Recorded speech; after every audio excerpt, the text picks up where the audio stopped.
abre nuestra marca e comienzo una campaña único mes. Na 16 días de activismo. Naciones Unidas señala 25 de noviembre como Día Internacional de Eliminación de Violencia contra Género, Mujer y Mucha Mujer. Desde 2016, Fundación contra Violencia Relacional ha unido una campaña mundial llamada Orange the World.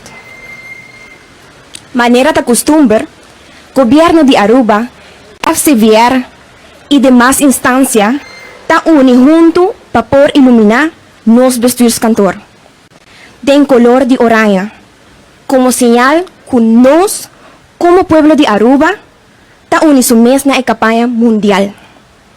Pero también como compromiso de seguir con la lucha de por llegar a Aruba na cero violencia.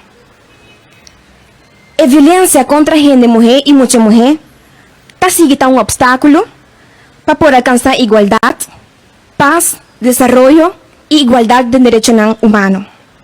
Para ese motivo, nos de FCVR y demás instancias en presente te llaman a unión.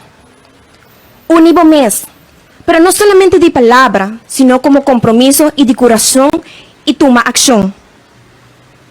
Aruba ta nos ta Aruba, van pinta Aruba oranje.